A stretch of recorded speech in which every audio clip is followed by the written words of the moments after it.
la siguiente de las estructuras que vamos a encontrar o encontramos en el encéfalo en orden ascendente, desde la parte inferior hasta la parte anterior, es el diencéfalo. El diencéfalo está compuesto por tres estructuras principales, que es el tálamo, el hipotálamo y el epitálamo.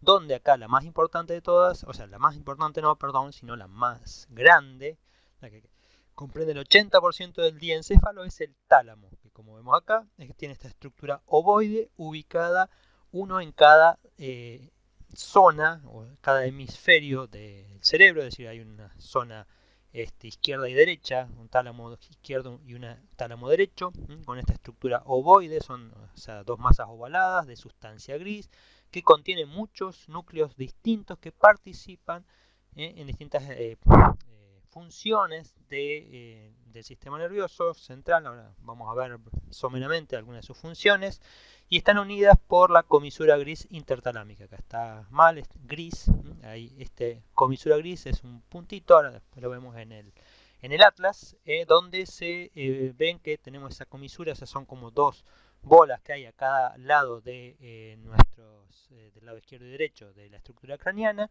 unidas por esta comisura gris. El tálamo es una estación de relevo también de impulsos nerviosos sensitivos que vienen de la médula y del tronco encefálico, es decir, todo lo que va a ir hacia la corteza sensorial, la que percibe las sensaciones, la que las hace conscientes, pasan por el tálamo. Y además coopera con las funciones motoras, ya que transmite impulsos del cerebelo y de los ganglios basales a la corteza motora. Es decir, le manda impulsos a la corteza motora para coordinar los movimientos, es decir, que son ascendentes, pero van a la corteza motora para regular la actividad de las neuronas motoras. Y también colaboran en la regulación de actividades autónomas y del mantenimiento de la conciencia. Como vemos acá hay un montón de núcleos, a mí no es el objetivo de este curso que ustedes sepan todos el nombre de estos núcleos y en qué participan, en absoluto. Pero bueno, vemos que tenemos el tálamo del lado derecho, del lado izquierdo, y están unidos a través de la comisura gris o adhesión intertalámica entre ambas dos, y es la estructura más grande. Por otro lado tenemos el hipotálamo, que está situado debajo del tálamo. Me olvidé de decir que el diencéfalo entonces está conectando lo que era la parte del cerebro medio luego se continúa con el cerebro, o sea, está entre el cerebro medio y el cerebro, formando parte, o sea, es la continuación de ese cerebro medio, y está a los costados entonces del tercer ventrículo. Recordemos que el tercer ventrículo es central, y esto forma parte de sus paredes del tercer ventrículo, y entonces de esta manera, o sea, tiene una ubicación lateral a ambos lados de los hemisferios, y en el centro queda ubicado ese espacio que forma la cavidad, que es el tercer ventrículo.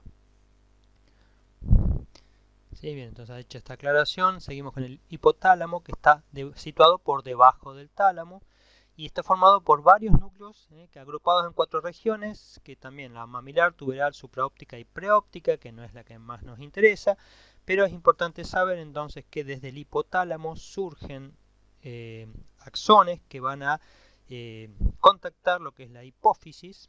Entonces estos núcleos, algunos permiten o se contactan con las células. La hipófisis es una glándula endocrina que tiene una parte que es la neurohipófisis, que son proyecciones hipotalámicas de axones que liberan ese neurotransmisor que ya se transforma en hormona, y también controla la secreción de hormonas de la hipófisis a partir del hipotálamo. O sea que el hipotálamo tiene muchas hormonas que son liberadoras de las hormonas de la hipófisis, controla la función de la hipófisis, tanto de la parte que se llama la anterior, que es la adenohipófisis, como la posterior, que es la neurohipófisis. Entonces, el hipotálamo es muy importante en las funciones vegetativas, es decir, en aquellas que no son conscientes, controla el sistema nervioso autónomo, ya que ayuda a regular la actividad visceral, en la producción y secreción de hormonas, conectado con la hipófisis, produce oxitocina y la hormona antidiurética y la libera en esa zona que le digo que es la neurohipófisis.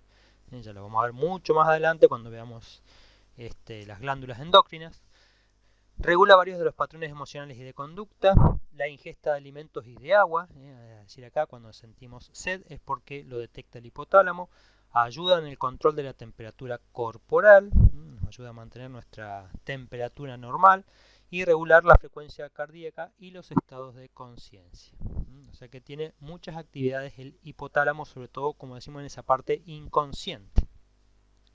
Luego tenemos la tercera de las estructuras, que es el epitálamo, y en el epitálamo está en la parte posterior y superior del tálamo, es decir, hacia la periferia del tálamo, y acá hay una glándula que quizás algunos conocen o hemos escuchado nombrar, que es la glándula pineal o epífisis, y otros núcleos que se los llaman los núcleos avenulares. La glándula pineal, su función es la de secretar melatonina, que está relacionada con el sueño, es decir, es la hormona que sube a la noche y regula los estados de sueño, es decir, nos permite tener un sueño normal. De hecho, hay el melatol, es melatonina que se debe ingerir a la noche para inducir el sueño. Y cuando esta hormona baja, entonces los estados de sueño, entonces ahí entramos en un estado de vigilia.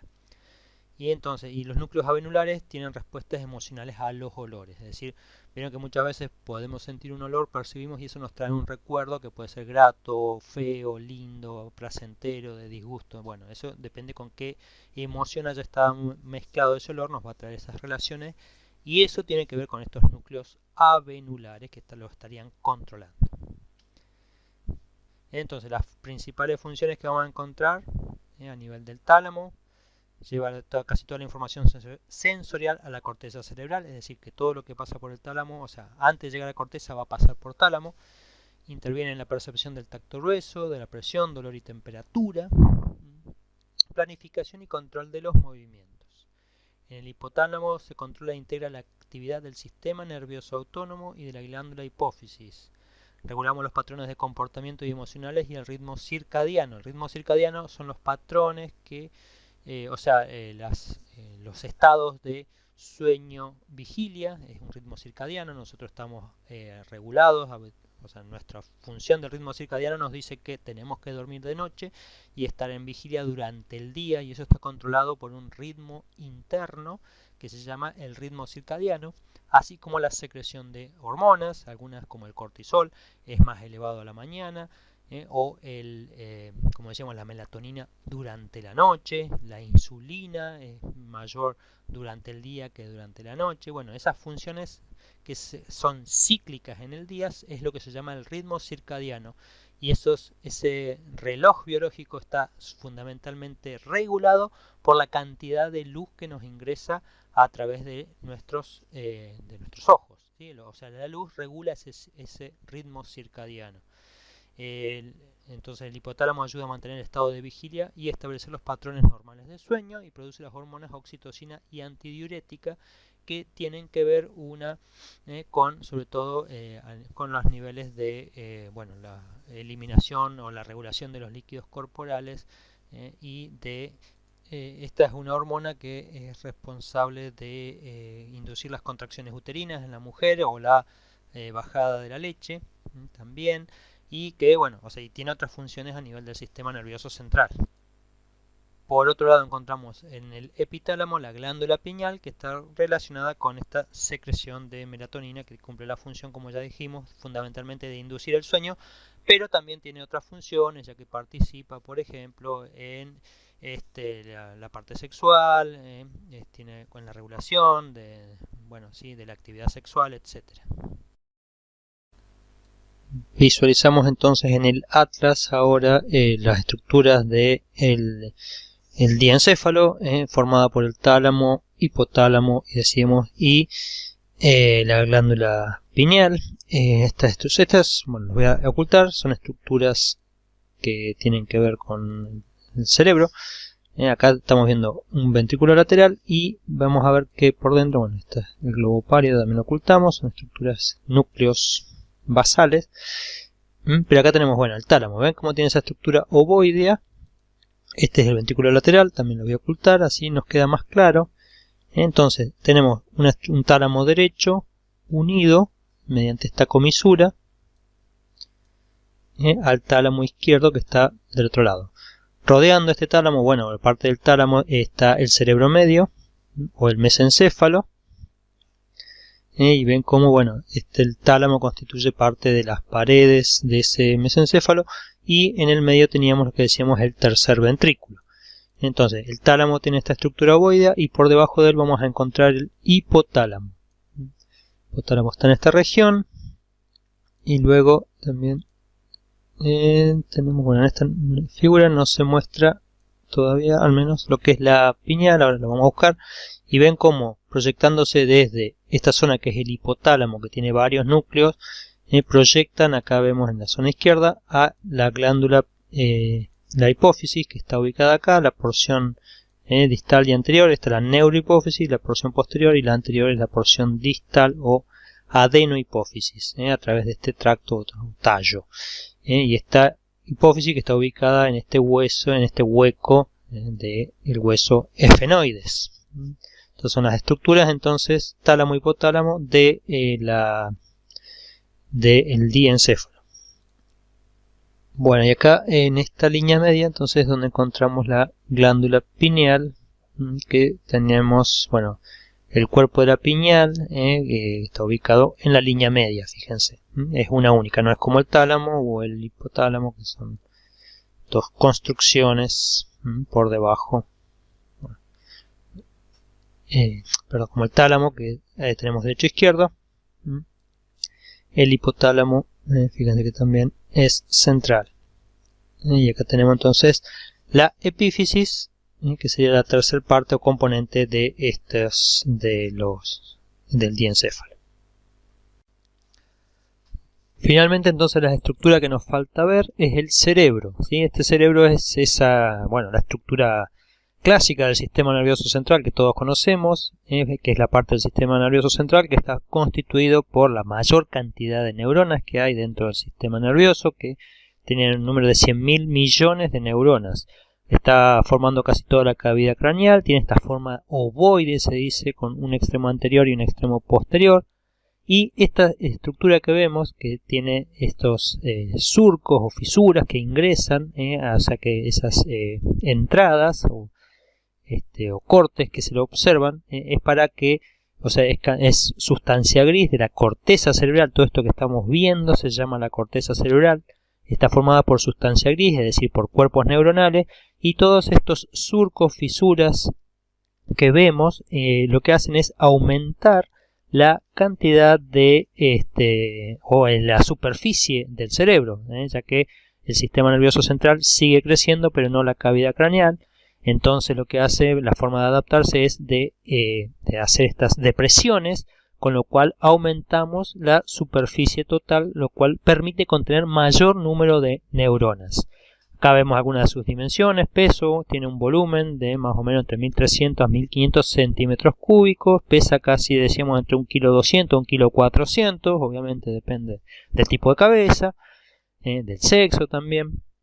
Tiene una longitud, bueno, de 17 centímetros por 14 de ancho y 13 de alto. El cerebro, vamos a ver que está formado por dos hemisferios, el lado derecho y el lado izquierdo, y presenta estos accidentes geográficos que se llaman giros. Acá vemos un giro, un surco, que son estas entradas no muy profundas de la corteza cerebral dentro de la estructura, ¿no? del cerebro, y fisuras que ya son surcos más profundos, o hendiduras mucho más profundas que con respecto a los surcos. Es decir que entre un surco y otro surco vamos a encontrar un giro. Estos son los giros que vemos acá, y esto entonces es una fisura, que es una hendidura profunda dentro de la corteza cerebral, o surcos que son hendiduras no tan profundas. Tenemos o sea, dentro de los hemisferios derecho e izquierdo vamos a encontrar distintos lóbulos que están delimitados por fisuras y surcos más profundos, y por fuera lo que vemos son los giros, y dentro de las fisuras y de los surcos también hay sustancia gris, como vemos acá. Ven, en este surco podemos encontrar sustancia gris y en esta fisura también. todo el hemisferio derecho e izquierdo están separados entre sí por la fisura longitudinal, que es una hendidura muy profunda que llega casi hasta la mitad del cerebro. Recordemos que esta fisura contiene en el centro tejido conectivo de la dura madre. ¿Se acuerdan que se dividía formando la tienda del cerebro? Y ahora, dentro, o sea, para cada hemisferio vamos a ver que tenemos distintas zonas o distintos lóbulos. Se distingue el lóbulo frontal, el parietal, los lóbulos occipital y tenemos por los costados el lóbulo temporal. Y vamos a ver que los distintos lóbulos están separados por surcos más profundos. Tenemos el surco central que separa el lóbulo frontal del lóbulo parietal.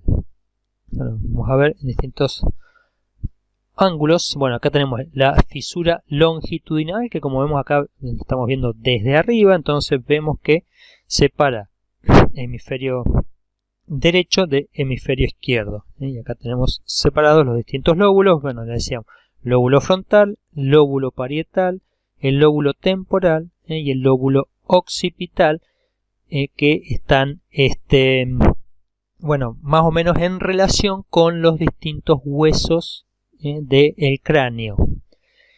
En el lóbulo derecho, el hemisferio derecho y el izquierdo están unidos a través de lo que se llama el cuerpo calloso, que es lo que vemos acá abajo.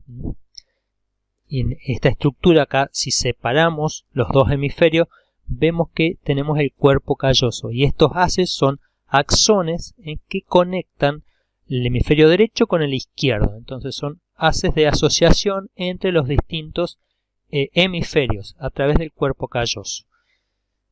Y después dentro de, entre los distintos hemisferios vamos a encontrar que los lóbulos están separados o delimitados por cisuras.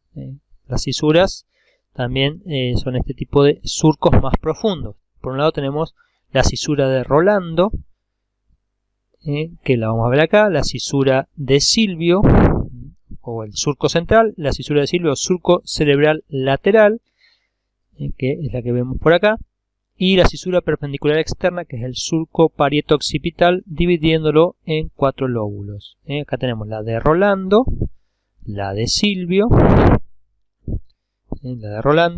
la de Silvio, y luego por detrás la cisura perpendicular externa, que genera estos 4 lóbulos. O sea, recordemos que hay 4 lóbulos que se pueden ver, entonces decimos frontal, parietal, occipital y temporal son los 4 lóbulos que vamos a encontrar en el cerebro. ¿Sí? Ahora estamos hablando del cerebro, recuerden. Acá ya lo vimos. ¿Y cuál es su morfología entonces interna del cerebro? ¿Sí? Vamos a ver que si hacemos un corte del cerebro, vamos a ver que la sustancia gris está por fuera, formando lo que es la corteza cerebral, mientras que por dentro vamos a encontrar la sustancia blanca. Y bueno, dentro también de esta sustancia blanca encontramos algunos núcleos grises, o sea que es acúmulos de cuerpos neuronales dentro de la sustancia blanca que están formando parte de lo que ya veníamos estudiando, del diencéfalo, etc. Bien, entonces, fíjense que incluso, o sea, la fisura central también está rodeada o tiene en su parte más externa sustancia gris, lo mismo que cada uno de estos surcos centrales o más profundos, donde incluso delimitan algunas regiones que no se ven desde el exterior, pero que al ser más profundas contienen igualmente sustancia gris. O sea, toda la periferia de nuestro cerebro, incluidos los surcos y la fisura, tienen sustancia gris, cuerpos neuronales, y en esa corteza cerebral es donde está el asiento de todas nuestras funciones conscientes, de nuestra inteligencia, de nuestros pensamientos, de nuestras memorias, más allá también de que participan las regiones o los núcleos internos, pero en esta región es donde se asientan todas esas funciones, así como el pensamiento abstracto, el pensamiento lógico. Todas esas funciones están asentadas en nuestra corteza cerebral, en estas neuronas que están presentes en la región periférica de nuestro cerebro. vemos también entonces, en base a esto, que queda también en la zona interior interna delimitado un lóbulo, un quinto lóbulo, que se llama el lóbulo de la ínsula, que no aparece en todos los libros, o no todos los autores lo consideran como un lóbulo real, pero es un lóbulo que, bueno, lo consideran el libro que nosotros seguimos, así que es esta sustancia gris que queda oculta dentro de lo que sería el surco lateral o la fisura lateral, toda esta parte, que es bastante, también tiene una buena extensión, un área bastante extensa, que es un quinto de la superficie cerebral, que queda conformada en esta parte interna, generando lo que se llama ese quinto lóbulo de la corteza cerebral, que sería el de la ínsula. Bien, entonces vamos a ver que por otro lado, dentro del cerebro, entonces en la sustancia blanca, vamos a encontrar axones que son mielínicos y amielínicos, que están compuestos o dispuestos en tractos, ¿sí? Tractos que se disponen, o sea, son axones que van en las mismas direcciones y tienen un mismo origen o llevan un determinado tipo de información similar. Existen tractos de asociación que son axones que nos llevan impulsos entre las circunvoluciones, es decir, entre, por ejemplo, esta zona con la otra, o sea, dentro de el mismo hemisferio, entre una circunvolución y la otra. Los tractos comisurales, estos son axones que llevan impulsos nerviosos desde un hemisferio al otro. Acá vamos a encontrar que el más importante es el cuerpo calloso, que vemos en esta zona, que es hasta donde se introduce la cisura central, es decir, y en estos cuerpos callosos entonces son los responsables, junto con otras estructuras como la comisura anterior y la comisura posterior. O sea, la comisura anterior vemos acá, la comisura posterior. Estos son los encargados de unir entre sí los dos hemisferios a través de sus axones que se están entrecruzando. O sea, tenemos tractos comisurales, tractos de asociación dentro del mismo hemisferio entre distintas circunvoluciones, tractos comisurales que van desde un hemisferio al otro hemisferio, y los tractos de proyección, que son los axones que llevan los impulsos nerviosos desde el cerebro a las porciones inferiores, que entre estos, por ejemplo, tenemos la cápsula interna, que podemos ver. O sea, estos salen de esta zona, se meten en esta zona y bajan a las distintas estructuras, en el diencéfalo, bueno, y a todas las estructuras inferiores hasta llegar a la médula espinal e incluso al sistema nervioso periférico. Acá tenemos entonces la estructura del cerebro. Si agregamos el cráneo o el encéfalo, podemos ver, como decíamos, los distintos huesos. El frontal va a estar en contacto con las distintas partes de los hemisferios o de los lóbulos del cerebro. Un poco lento mi computadora. Acá tenemos el lóbulo frontal con el hueso, el frontal, el parietal. Acá vamos a encontrar el lóbulo parietal. En esta zona, decíamos, tenemos, a ver si puedo seleccionar, el surco central o la fisura de Rolando, que también se le dice fisura de Rolando o surco central. Luego tenemos acá el hueso temporal y el lóbulo temporal en esta zona, y fíjense que está entre, bueno, este giro precentral es un giro en una circunvolución que pertenece al lóbulo frontal. Este es el giro postcentral, que este central se refiere a este surco central, pero también este pertenece al lóbulo parietal. Entre este lóbulo frontal, el parietal, tenemos el lóbulo temporal, que está separado por el surco lateral, y por detrás tenemos el lóbulo occipital. Vamos a ocultar acá para ver bien este lóbulo occipital, separado por el surco parieto-occipital, como vemos acá. Y por dentro de este surco, entonces, es donde vamos a encontrar el quinto de los lóbulos, que es el lóbulo de la ínsula. Entonces, esta es la anatomía macroscópica y cómo está dividido entonces el cerebro. Ya hemos llegado a esa zona y decíamos que entonces todo esto que vemos, la corteza cerebral con sus circunvoluciones, sus surcos, sus fisuras, es el sitio donde tenemos la principal parte de la sustancia gris de nuestro cerebro, o sea, es la zona donde se localiza la sustancia gris. Ahora viendo entonces cómo está formada la anatomía interna del cerebro, la sustancia gris, vemos, o sea, hablamos de la sustancia blanca que tiene esos tractos, hay tractos de asociación, hay tractos que atraviesan ambos hemisferios y hay tractos que descienden. Ahora, la corteza cerebral vamos a ver que está formada por esa sustancia gris, por los cuerpos neuronales, tiene entre 2 y 4 milímetros, depende de la zona, de la región, puede variar su espesor y contiene miles de millones de neuronas que están dispuestas en capas. Hay distintas capas, la corteza cerebral tiene hasta 6 capas de neuronas agrupadas en distintos órdenes con distinta funcionalidad. Y también vamos a ver que en la profundidad vamos a encontrar unos núcleos grises también o acúmulos de neuronas que forman los ganglios basales, estos 3 núcleos.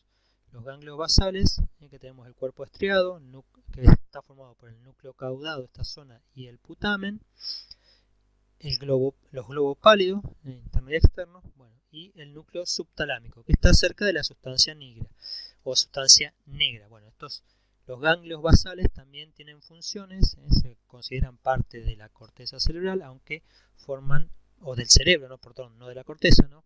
Forman parte del cerebro, pero son núcleos profundos, no tienen relación, en este caso anatómica con la corteza, pero sí funcional, ya que se relacionan a través de sus tractos o de la sustancia blanca, de los axones. Entonces los ganglios basales participan en regular el comienzo y el fin de los movimientos. Fíjense que con el tema del movimiento hay muchos núcleos que participan y no todos participan en la misma función.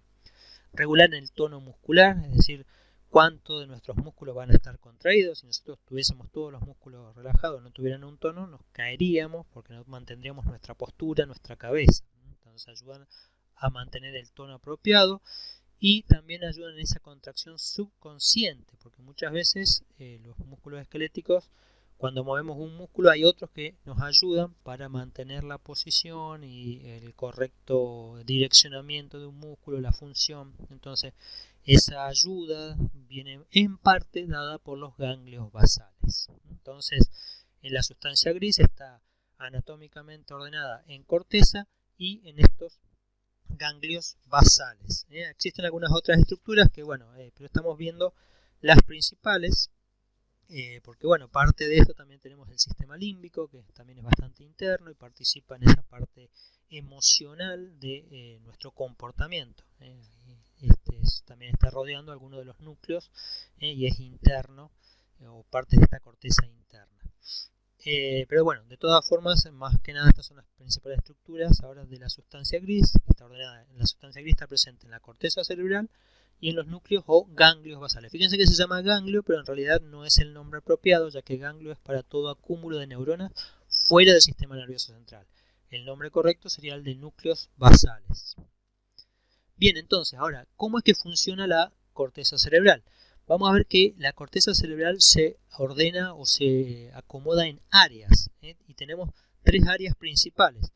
El área sensitiva, que recibe información sensorial desde lo que percibimos con nuestros sentidos y nos da un conocimiento consciente, es decir, lo que nosotros estamos viendo se va a integrar a nivel de la corteza, es decir, lo que observamos, lo que escuchamos, lo que gustamos, las sensaciones táctiles e incluso las de nuestro propio cuerpo, la sensación si estamos parados, acostados, etc.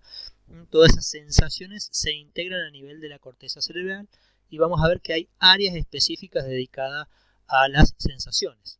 Hay otras áreas motoras que son las encargadas de producir los movimientos.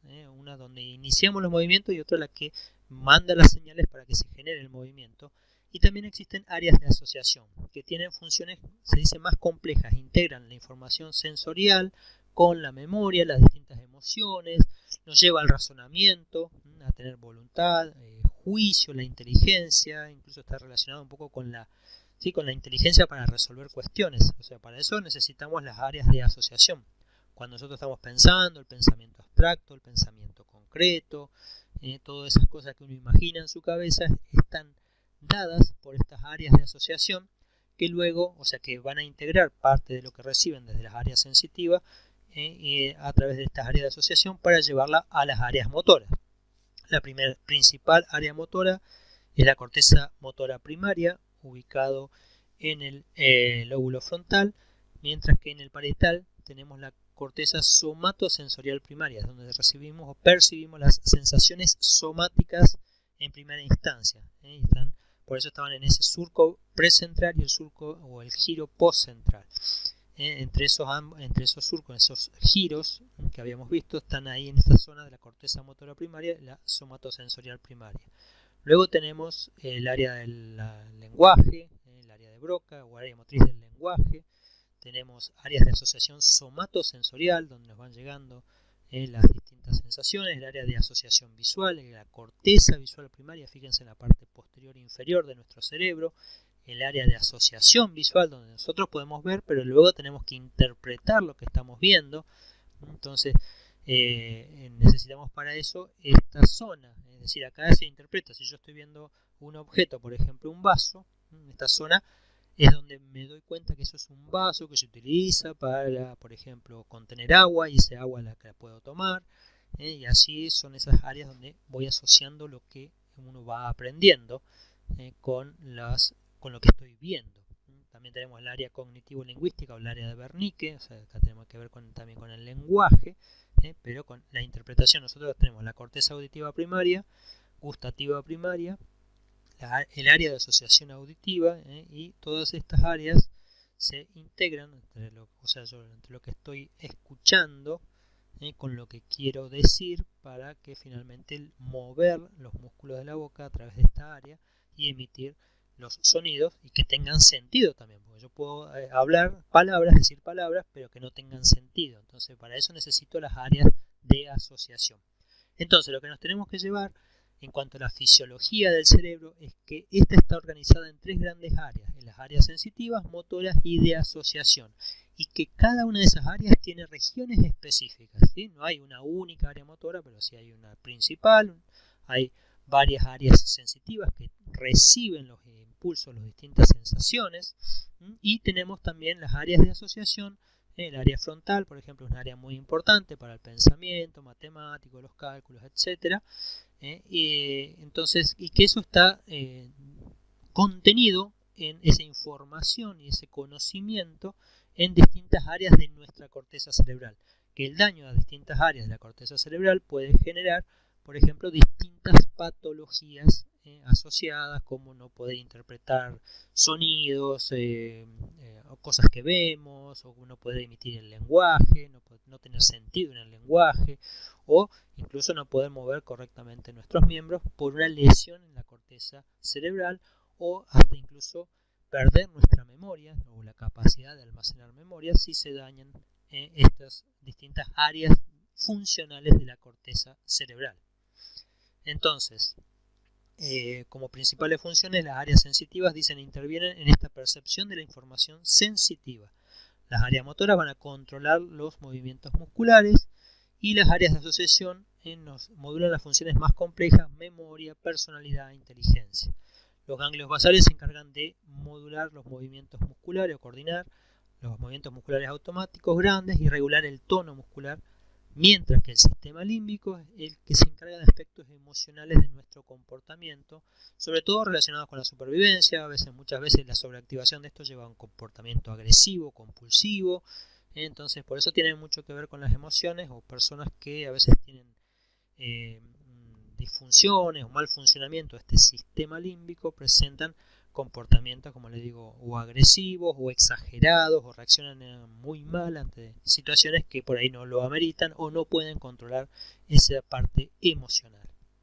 Entonces, bueno, esto es para comprender. Hemos visto la anatomía, la estructura, la histología, ya habíamos visto en clases anteriores, de las distintas zonas del cerebro, diciéndoles que, bueno, acá están formados por neuronas. Esta capa de neuronas, bueno, no distinguimos entre distintos tipos de neuronas, hay muchos tipos de neuronas, desde ya esto es mucho más complejo. Esto es para que tengamos un primer pantallazo de cómo funciona Y ya ustedes más adelante en la carrera irán viendo zonas más específicas en función de los distintos tratamientos o patologías que estén viendo.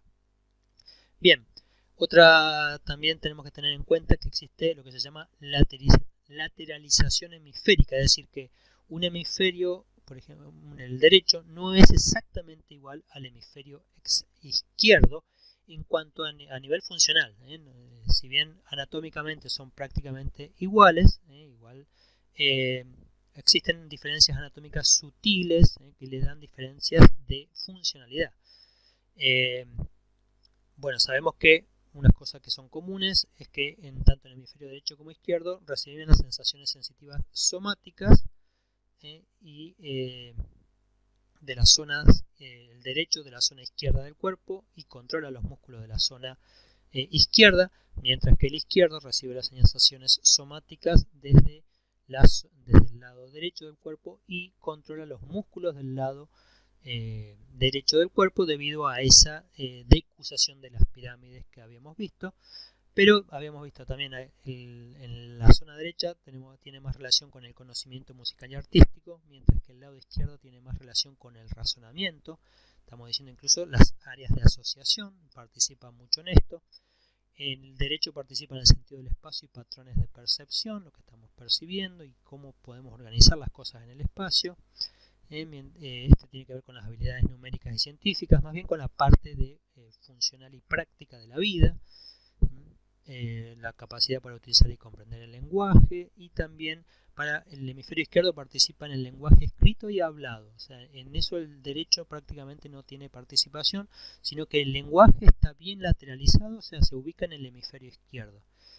Mientras que el derecho tiene que ver con el reconocimiento de rostros y del contenido emocional de las expresiones faciales, es decir, hay una zona del cerebro que participa en el reconocimiento de los rostros. Por ejemplo, no sé si habrán escuchado hace poco, Brad Pitt confesó que tiene una enfermedad, que tiene una afección en la zona del reconocimiento facial, y por lo tanto él dice que pasa como muy antipático, porque muchas veces la gente dice, no te acordás de mí, qué sé yo, y él dice que realmente no se acuerda, pero porque tiene un problema en esta zona y no tiene impedido recordar los rostros. O sea, solo bajo determinadas circunstancias recuerda algunos rostros, pero la gran mayoría de ellos no los recuerda. O sea, es como si no los hubiera visto nunca, porque tiene afectada esta zona.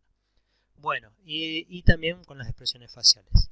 En el lado derecho genera el contenido emocional del lenguaje, es decir, puede interpretar si el lenguaje está enojado, triste, alegre, feliz, no sé, con distintas emociones que podemos transmitir en nuestro lenguaje. También genera imágenes mentales, la imaginación está relacionada con esta parte de este hemisferio, y también es capaz de identificar y discriminar diferentes olores, o sea que participa en la percepción olfatoria. Como vemos entonces, la lateralización hemisférica nos está indicando que tanto el hemisferio derecho como el izquierdo son distintos, parecen anatómicamente son muy parecidos, pero tienen diferencias sutiles y su funcionamiento es distinto. Bien, y si observamos por debajo, nos habíamos dicho que desde el encéfalo parten nervios o salen nervios, y esos nervios que salen desde el encéfalo se los llama nervios craneales, que forman parte del sistema nervioso periférico. Y un primer concepto entonces importante, bueno, son parte del sistema nervioso periférico, son nervios que salen del encéfalo, a diferencia de los nervios espinales que salen de la médula espinal. ¿Se acuerdan que eso eran 31? Bueno, acá hay 12 pares de nervios craneales, estos se los llaman nervios craneales, y salen o atraviesan los agujeros de los huesos craneales. Son 12. El nervio olfatorio, relacionado con el olfato, el nervio acústico, vestíbulo coclear, bueno, este es el octavo, el nervio óptico. Tenemos el nervio trigémino, facial, el nervio vago, el hipogloso. Tenemos por acá el nervio motor ocular externo, el acústico o vestíbulo coclear, el glosofaringeo y el espinal. Acá 1, 2, 3, 4, 5, 6, 7, 8, 9, 10. Y nos faltan acá algunos. Ahora los vamos a ir describiendo. En el gráfico que sigue vemos entonces los nervios y con su numeración. El nervio olfatorio es el 1, que me decía acá hay 10, faltaban 2, que era creo que el troclear y el 3 y el 4, el oculomotor o motor ocular común y el troclear. Tenemos el olfatorio es el 1, este primero que tiene que ver con el olfato. El óptico es el 2. Acuérdense que tiene un nombre común y un nombre que viene con número romano. O sea que tenemos el par craneal 1 o nervio olfatorio, el par craneal 2 o nervio óptico, el par craneal 3 o nervio oculomotor o motor ocular común, el troclear que es el 4, trigémino que es el 5, abducen que es el 6, el facial el 7, nervio del vestíbulo coclear que es el 8, el glosofaringio que es el 9, el 10 es el nervio vago, ese nervio que se llama vago no porque no le guste trabajar, sino porque su recorrido es muy vago, no se pudo determinar por mucho tiempo y en realidad se extiende por casi todas las vísceras de nuestro cuerpo. Sale desde el cráneo pero se extiende a todo el cuerpo. El accesorio que es el 11 y el hipogloso que es el 12.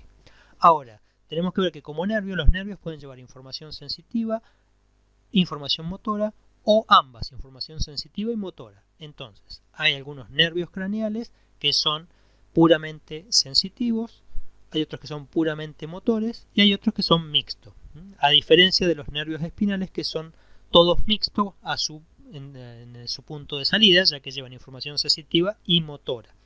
Acá no, los nervios craneales, entonces nosotros tenemos que saber los nombres de estas 12 pares craneales y qué tipo de información llevan preferentemente. Existen 3 pares craneales que son puramente sensitivos, el 1, el 2 y el 8. Son sensitivo especial, sensitivo especial.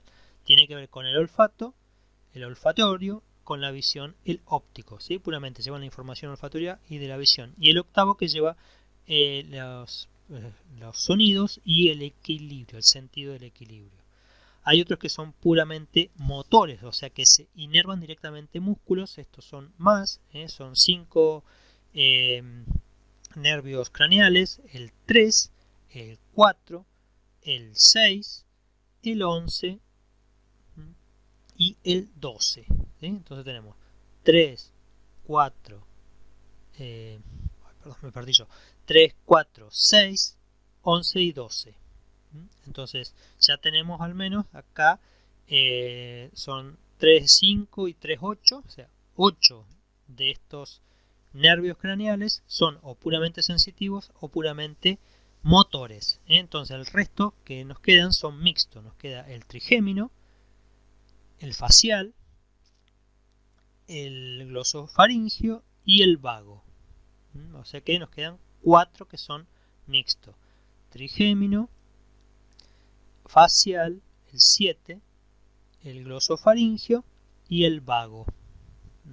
El resto se encargan de mover distintos músculos o de recibir los sentidos especiales, que se dice. El olfatorio es solo sensitivo, entonces contiene axones que van desde el bulbo olfatorio hasta la zona de la zona donde captan o donde se integran donde se perciben las sensaciones olfatorias en la corteza cerebral, pero ingresan esta información a través de este nervio olfatorio que se generan las neuronas que están localizadas, o los axones que están en esta zona de la lámina cribosa. Las células sensoriales están ubicadas en esta zona de la nariz. Y de acá pasan al bulbo olfatorio, donde hacen sinapsis con las neuronas presentes en el bulbo olfatorio. Acá el nervio, las neuronas atraviesan, estas son células sensitivas que tienen acá proyecciones que hacen sinapsis con las neuronas del bulbo olfatorio cuando se excitan porque percibieron algún olor y de eso lo transmiten al sistema nervioso central. El nervio óptico, el 2, decíamos también es solo sensitivo. De esta, fíjense que muchos llegan a la zona del tálamo y de ahí hacen sinapsis para llegar al área visual de la corteza cerebral. Es decir, de acá participan la retina, es el órgano que está ubicado en el ojo, en el globo ocular, en la parte posterior, y hacen distintas, a medida que se excitan los conos y los bastones, van estimulando neuronas. Una neurona, fíjense que acá tenemos una célula bipolar, una célula ganglionar, y esta tiene axones que van a formar el nervio óptico, que sale, y acá hay una zona que es el quiasma óptico, donde parte del 50% de las fibras nerviosas del nervio óptico se entrecruzan. Unas quedan en el mismo lugar, el 50% siguen en el mismo hemisferio, pero las otras se cruzan al siguiente hemisferio, y lo mismo lo que pasa para los que vienen del otro lado. Entonces, en esta zona del quiasma óptico se entrecruzan las axones, el 50%, bueno, y luego continúan para hacer su relevo en el tálamo y de ahí a la corteza visual. Acá estamos viendo el nervio óptico y el quiasma óptico. Entonces, si se fracturan alguna de estas zonas, a veces por golpes o alguna lesión por alguna otra causa que dañe esta parte del cerebro, puede generar el corte de este quiasma óptico y la pérdida de la visión, debido a que, o también puede haber tumores, que se pierde la visión. Este es un defecto, o sea que también puede cortarse alguno de estos nervios. Generalmente va a haber ceguera en un único ojo si se corta uno de ellos, o pueden ser en uno o en ambos ojos, depende de la zona, y esto se lo llama anopía, como nos dice acá.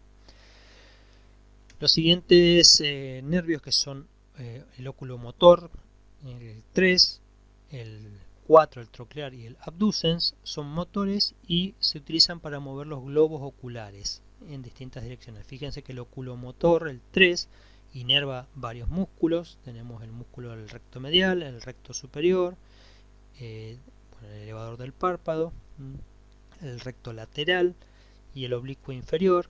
El troclear, el 4, inerva el músculo oblicuo superior, mientras que el abducens, el 6, inerva el músculo recto lateral.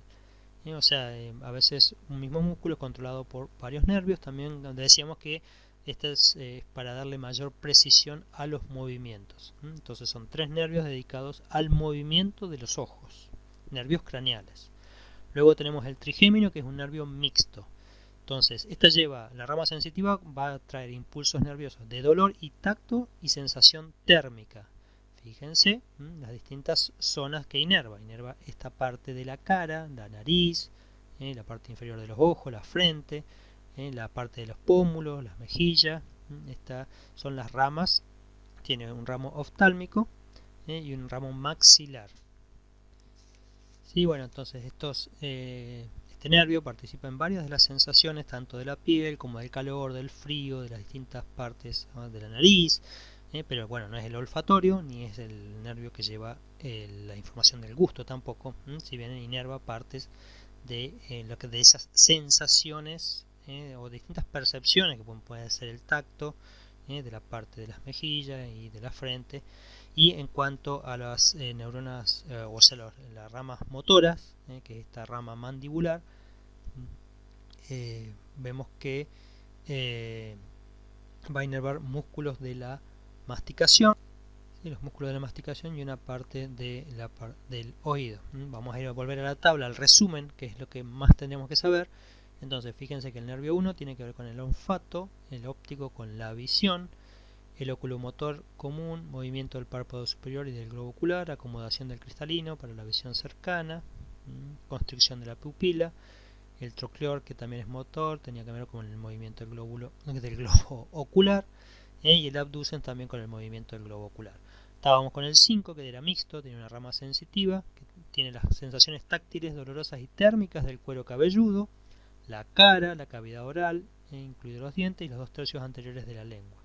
O sea, parte de la lengua, no del sentido del gusto, como les digo, sino de percepciones de la lengua, como puede ser el tacto, bueno, calor, frío, etc.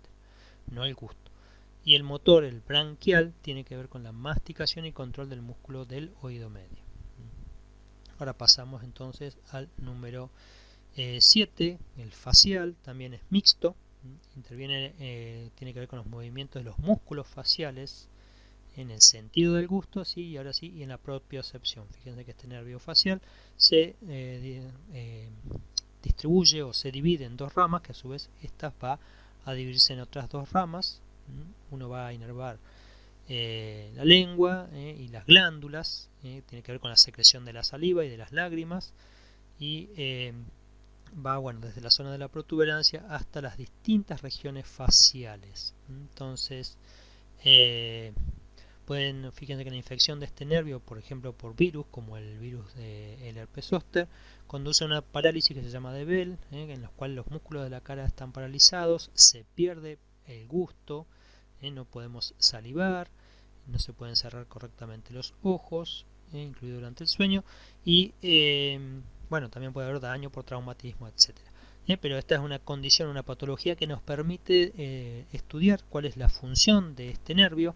Entonces se ha visto que tiene ese control, o sea, controla los músculos de la expresión, del sentido del gusto en la lengua y de las secreciones de las glándulas salivales. Estamos diciendo el facial, ven que es mixto.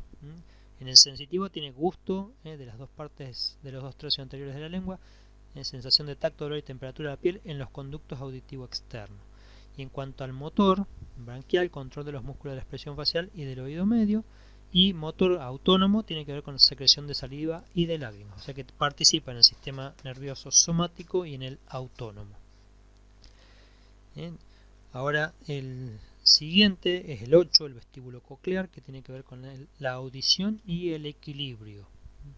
Es sensitivo y transmite los impulsos los impulsos que vienen del oído interno, que el oído interno está dividido en el órgano de la audición, que es la cóclea, y en el órgano del equilibrio, que es este órgano, que es el aparato vestibular o vestíbulo y los conductos semicirculares.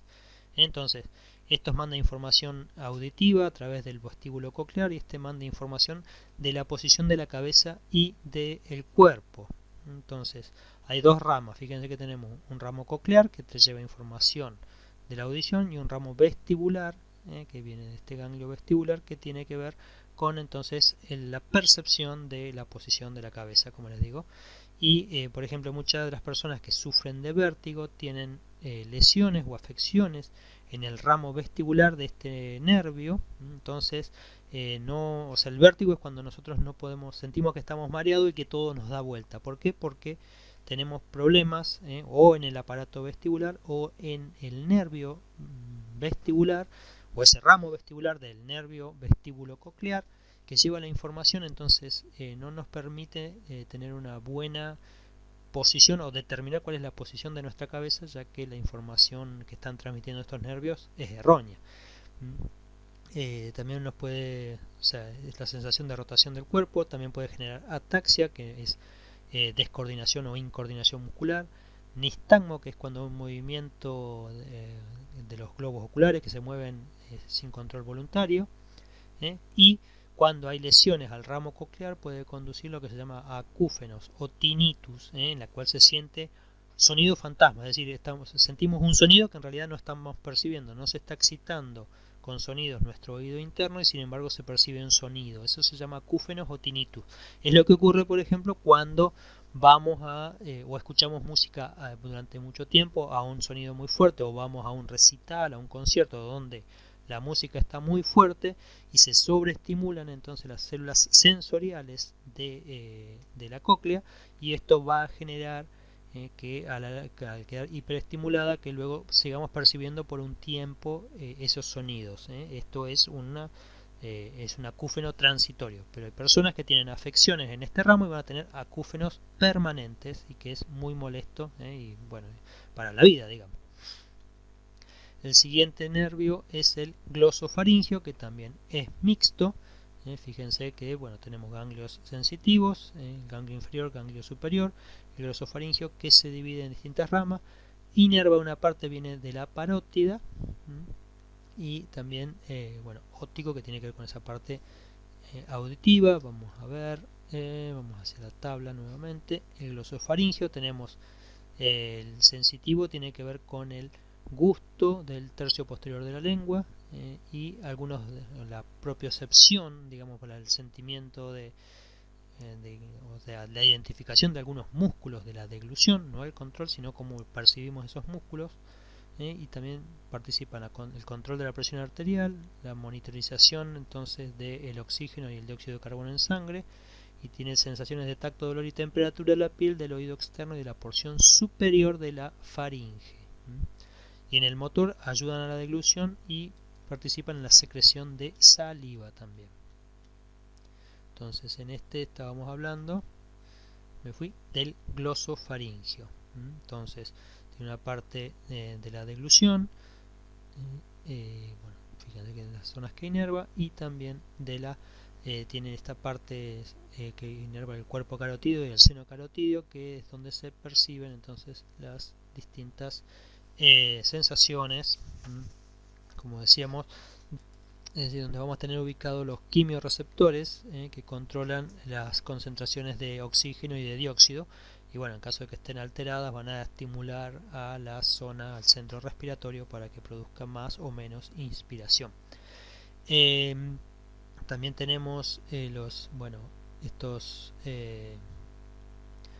neuronas sensitivas son las que están ubicadas por eso en este ganglio, y participan también en la parte, decíamos, de la deglución y de la secreción de la saliva a través de esta glándula salival que es la parótida. Cuando hay lesiones en este nervio puede haber disfagia, que es la dificultad para deglutir, la aptialia o secreción reducida de saliva, aptialia, y pérdida de sensibilidad de la garganta, que es la ageusia. Entonces, o también podemos perder parte de la sensación gustativa. Y esto, bueno, puede deberse obviamente a lesiones, a cirugías a veces que se hacen y que corten partes de estos nervios o algunas ramas del nervio. El siguiente nervio es el nervio vago, también es un nervio mixto.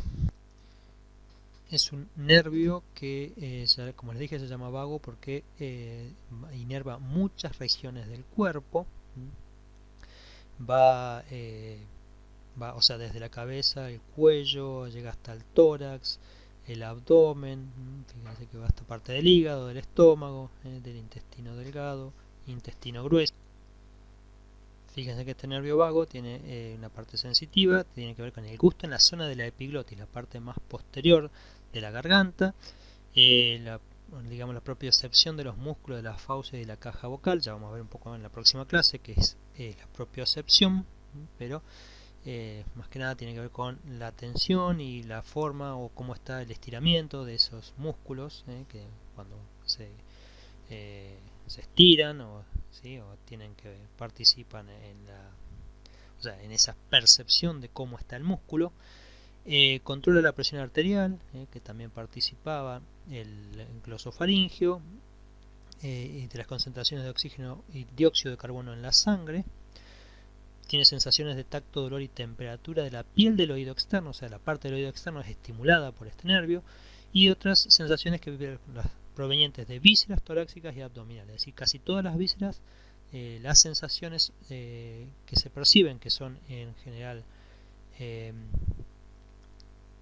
ese tipo de sensaciones que generalmente si está llena, vacía, etcétera, que son en gran medida inconscientes, están transmitidas por el nervio vago, o si son dolorosas también pueden ser transmitidas por el nervio. Cuando nos duele el hígado o alguna víscera o el intestino porque hay inflamaciones, también esas se puede estar estimulando parte de este nervio vago y transmitiéndolo a el sistema nervioso central.